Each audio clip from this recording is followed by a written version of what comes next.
Vernon eating firecrackers out of the candy dish. Oh, God. She didn't elaborate, so I was wondering if you could tell me how that got started.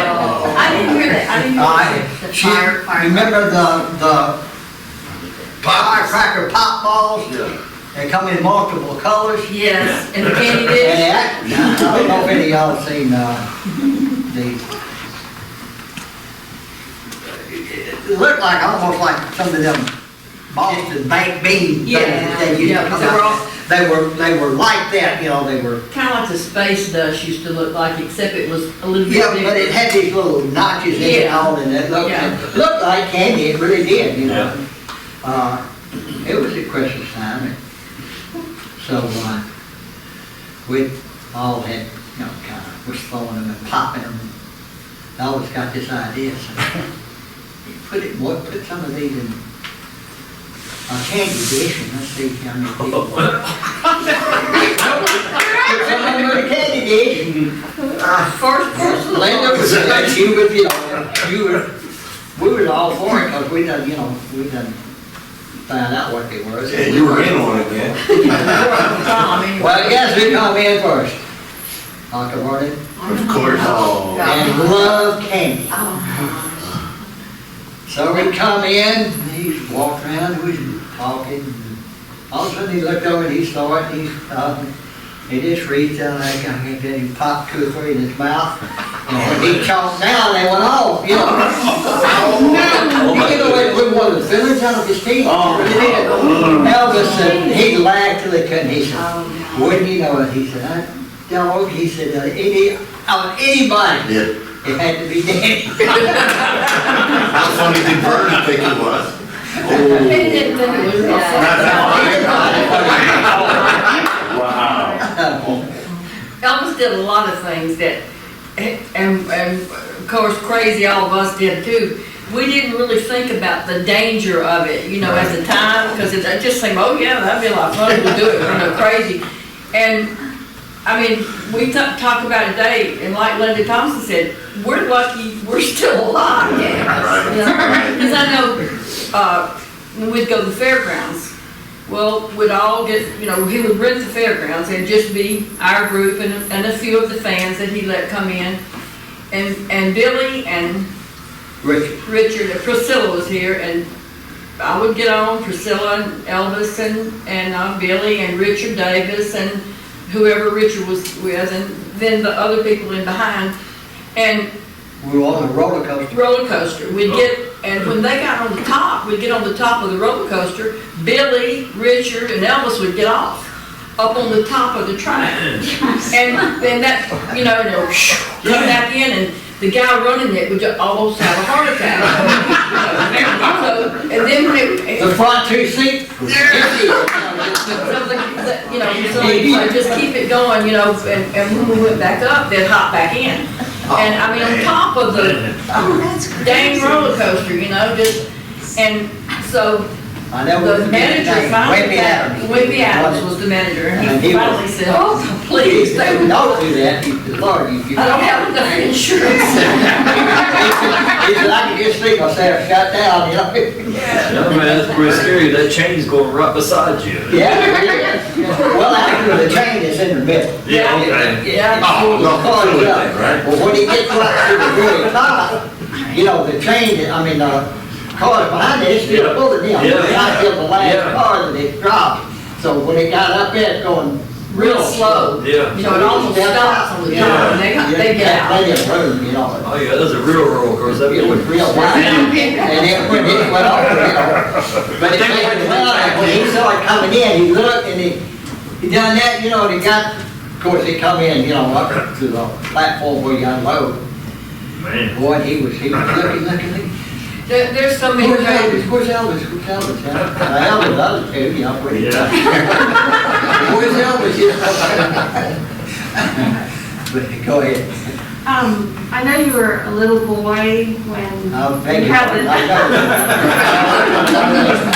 and you might not remember too much, but could you share what you remember about that car ride from Tupelo to Memphis? I remember it pretty well. I was 5 years old, we had gathered what few belongings we had, you know, what they call a turtle shell back then. The trunk, that's what it was. The trunk of the car, and believe me, back then, you had a whole heap of room. And Those big old cars. Oh, yeah, back in those And, days, for sure. they had packed it up, and they killed the hog, and That's what gets me. cured it, and we still had, you know, 2 or 3 pieces of it left, you know, like ham and maybe bacon back. And we put that in there, and what a few clothes, and we didn't have any furniture. And it was, you know, it was big enough that what happened was Aunt Gladys and my mama rode in the back seat, and my brother and me in the back seat. But, you know, most of the time I spent my time down in the floorboard because, you know, I was still playing with cars and crap like that. And Elvis rode right in the middle of the bench seat. It wasn't, you know, it wasn't like, you know, these split section you see now. It was a solid bench seat. So he was in the middle, and he always talked about that and stuff. Then let him, you know, shift the gears sometime. And we, I think we stopped a couple of times. We stopped one time, you know, and get some water, and stopped one time at a store, and we actually, they bought a few pieces of bologna and some crackers. You know, you could buy them right out, you know, crackers when they were open, you know. And sat on the side of the road, and ate bologna and crackers. And loved it. And yeah, that was a treat. We always got to do that on moving day. And then we, you know, could get and drive a little further, and the old car might go to running hot or something, you know, and have to let the radiator cool down, and took water in the jug, you know, in case you had to fill it up, because you always knew to let it cool down first, then you put water in it. But we made it to Memphis, you know, after about 3 or 4 hours. It takes about an hour and a half, hour, 45 minutes, you know, really, but we stopped somewhere. I remember pretty well. It was quite a trip. Were the kids excited, or were you scared or apprehensive or sad about leaving Tupelo? Or was To me, it didn't make a, you know, footwear, no. But I was 5 years old. Yeah, there was some, you know, sadness about, because still have a lot of family down there, you know. So I, you know, I know they, you know, hated to leave, you know, some of the family and all. And Elvis, you know, of course, you know, all his friends at school that, you know, he knew and all. So he hated to, and but, you know, they knew that's what they were coming to Memphis for, was, you know, the better opportunities for better jobs and things like that. So. But the movie was, you know, it was, you know, for them it was a little hard because of the family and all. Just one last quick follow-up. Do you remember, did you all listen to the radio, or did you sing or talk, or? You mean on the ride? Yeah. Just mostly talk. Hell, I don't even know if the radio works or not. But just mostly talk. Thank you. Did you always live in pretty close proximity to Elvis from the time you? Never lived over a block or 2 away from him until he got, you know, his first record and. Yeah. Wow. So you saw him just like every day, just about, Pretty much. from the time you were a baby? I might have looked like a baby, but like I said,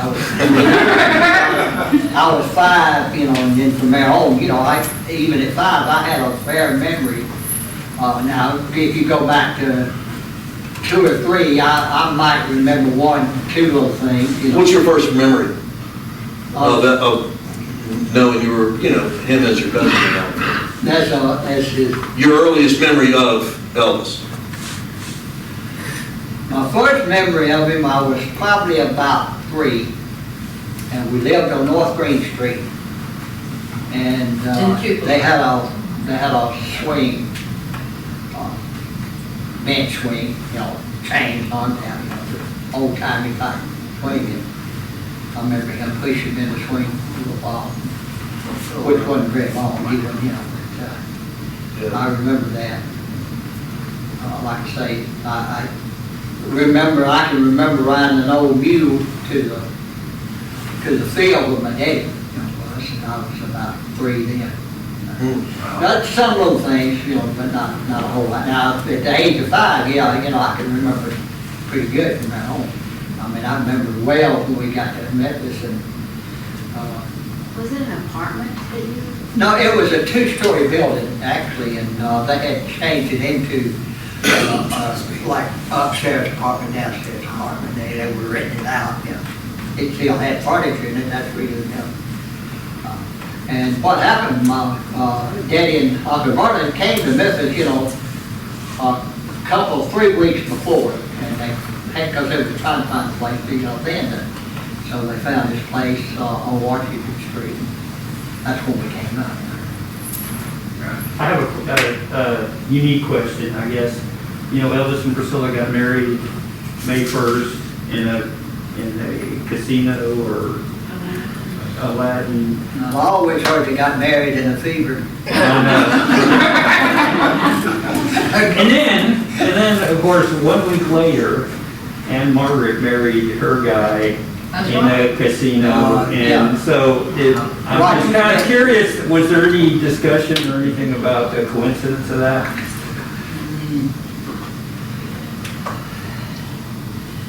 They were close, but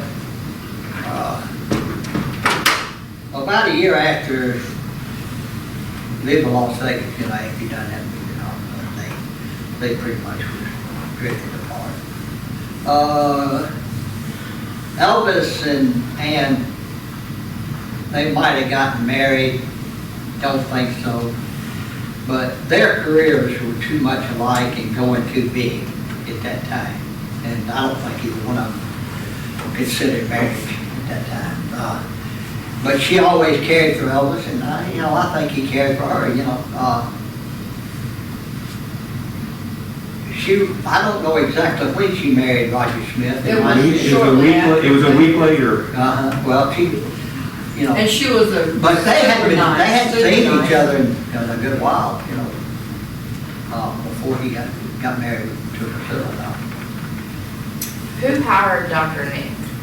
Dr. Nick, How did he get into the, because I'm not trying to bring any debates, but the movie said it was from its point of view.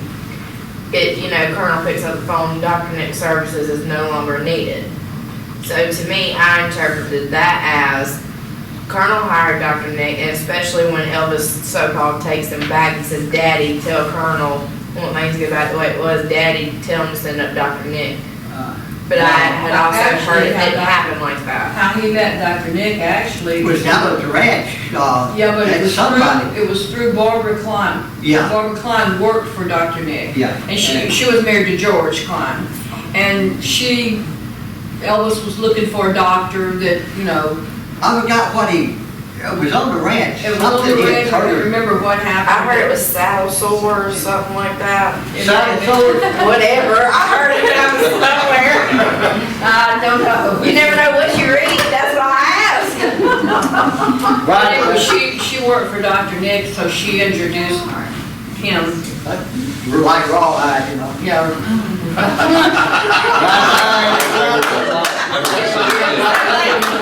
I'm not the only one, he heard the same thing.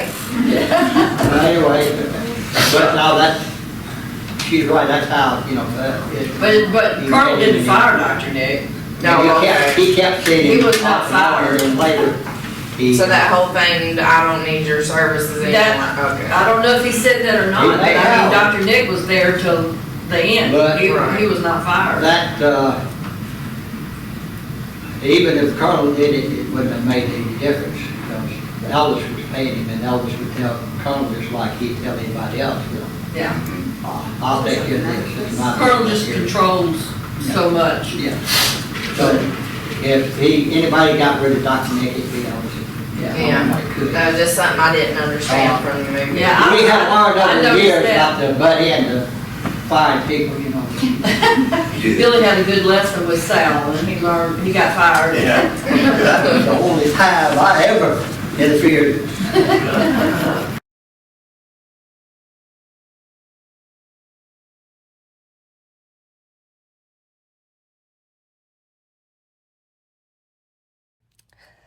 Make sure to like, comment, subscribe, and share. Thanks for watching.